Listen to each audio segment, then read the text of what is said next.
Welcome to the Black Jedi, the blackest Star Wars show in the galaxy, because even in the light, there is darkness. We are here to break down episode 10 of The Bad Batch. In other words, Slumdog Millionaire in Star Wars form. But nah, for real, this was a very interesting episode. We just, in typical fashion, we'll talk about the highs and the lows. What would you say off rip, KJ, are some of the highs? So I would say some of the highs is getting again to the action, man. Like where we need to be. Straight to it, you know. That's what we need. No beating around the bush, straight to it. So I would say that, you know, we get introduced to Benny. Benny's the one who stole the ship. He's the thief, and pretty much we get a chance to know why he did it. So he's someone who works in the mining for the Epsilon for a guy named Mako and all his other mining crew. So pretty much Mako's the guy. He's kind of like Frieza, for instance. Very deceptive. Just using the sands for his work. Yeah, that's kind of like Mako. Mako's like Frieza in a sense. Not worse, but you know, like Frieza. But anyways, he is pretty much using these people to mine up the Epsilon and collect his reward, and he's fattening himself up off of the people that's working like slaves in the mining in the coal mining industry. So pretty much he's just sitting up in the ward in a little docking area and just like eating everything, man. Just like fattening himself up, man. Like dude eating a 5-course meal at Ruth's Chris. Yeah, straight up. So I like, you know, the what's that? The co-op or covert mission, you know, that the Bad Batch goes on. Yeah. Pretty much trying to like get back to their ship, and I thought that was pretty cool. You know, just see a little bit of that.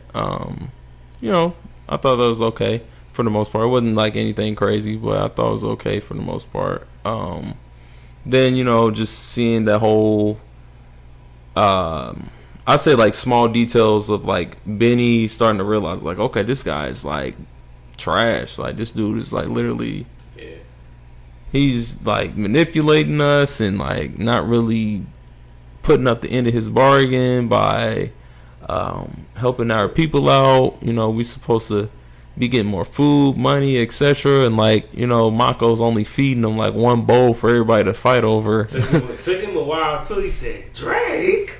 Yeah, Drake. He wanted to basically a little insight. If you steal or find something of worth value for Mako, you're like on the leaderboard, yeah, the top leaderboard for this guy, top earner. And you know, Benny thought that, hey, stealing this ship is gonna put me up to the top. I'm gonna be tip top. Well, survey said that was a lie. Survey says.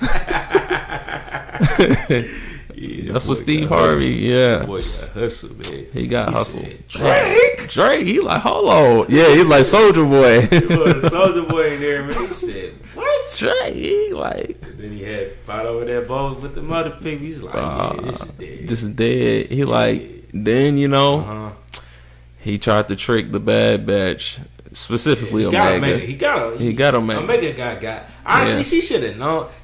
I don't know. I feel halfway like, I know she's young and naive to a degree, but come on, fam. I would not be trusting that dude. Yeah, I'm not trusting him. Yeah. Like you just stole my ship. Got a little too comfortable, you feel me? Yeah. So, you know, that ends up happening, and Omega almost lost her life by getting thrown into the lava or whatever. Yeah. Which was it was a great trust fall with Omega and Hunter. You feel me? Like, yeah. When joint came down and it was like, mm-hmm. yo, like, you know what I'm saying? That was pretty coordinated. Remind me of like the circus. You know, to Universal and Netflix. But it was a solid character development. I feel like with Benny, we got to see him just in that short amount of time transform from like realize. But then he also wanted to stay in the mines Yeah. Which Omega was like, you got a whole galaxy. Like he's like, nah, like now we can break bread with our folks. We can split the profits how they supposed to be split. Like, you know what I'm saying? And so that's one of those things, just like a dope justice type of moment. Yeah. I agree. I think this solid episode, it really wrapped up things well, with the time that it was given. So I thought that was pretty great, to be able to just tie up everything.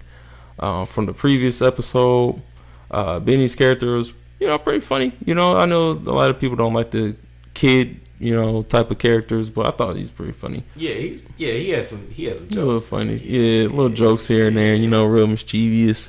So overall, I thought the episode was solid. I would probably give it a 7.2, either 7.5. Yeah, I'd probably say 7.5, something like that. What are your thoughts and score? Yeah, it'd probably be on the higher end for me. Like, I would give it a solid 7. I'd say, just because it did give us a lot within one episode. Like, you got the exposition of who. Originally, I thought Benny was Ezra. I can't hold you, and I told that to KJ. You feel me? He's like, nah, that ain't Ezra, dog. You tripping? I'm like, nah, bro. Look, I promise you. But no, it wasn't Ezra. It sounded like his voice. Yeah, I can see that. So off the rip, I think just getting to see Benny develop, and just the real realization by Omega, and I think by the Bad Batch that, it's gonna be people like this in the galaxy, outside of the Empire, speaking more towards just the condition, the universal condition. Like, there's always gonna be evil around. And there's always going to be different fights and struggles to engage in. So just be alert, and you can put all your energy and efforts to it. Like, I definitely think it's not going to dissuade them from when the rebellion and sparks of it start coming up. I don't think it's going to dissuade them from just backing away from it. But I think it definitely helped them kind of bring the realization that, oh yeah, like Mako, like he's even he's out around side of the Empire, but he's still on that Empire grimy type of stuff. So I think it definitely helped them gain some more perspective and just remember that, this fight is, even if you take down the Empire type of mindset is going to exist anywhere.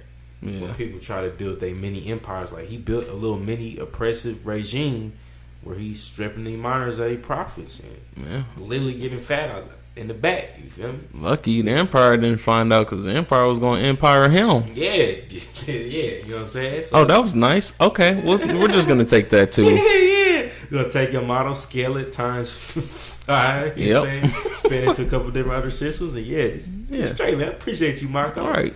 So he definitely got what he deserved, man. They took boy. It was crazy to me though. He took boy off the edge, and Benny was still trying to save him. Yeah. He was like, "Grab my head!" Right. He's like, "You should have never learned to fool with me." I'm like, "What? This dude trying to save you? You still that yes." Yeah. Now I'm like, first, one, he shouldn't have been trying to save him. That's the man. Yeah. So, but I'm glad Benny. I think he bossing up now. So hopefully, I don't know. We might not see him again, but. Maybe he gonna come back in a year or two, but in the future season, that would be dope to see. I think. Honestly, I think it's a great. Like, once again, it's a TheBlackJedi, man. It's a great parallel to just the exploitive nature of often the labor economy. You think about the prison industrial complex in the United States, man. It's a lot of free labor that they're getting off of black people that's locked up and incarcerated. So. In the same vein, in the same stretch, it's like, man, it literally was like slavery, what they were going through in those mines. And he's trying to convince them that, no, you're a part of the crew. I'm giving you the best of the best. So, all that to say, man, solid. In my opinion, they put a lot in there, a lot of overarching themes and more so pinpointed character development. So, I do give it a solid 7. There we go. Yeah, 7. I want to say 6.5, but I say 7 because they did throw in, I feel like, the right amount of action too. Yeah. Not too much, but not too little. You feel me? Mm-hmm. So, good pacing for the time it was given. There we go. Yeah. Yeah, most definitely. So, Yeah. but I mean, go ahead, smash that subscribe button, like this video, and let us know in the comments what you would rate this episode of The Bad Batch. This is the blackest Star Wars show in the galaxy, because even in the light, there's darkness. You are tapped in with my man's KJ, and I'm Rome. You will see us on the next episode. Peace.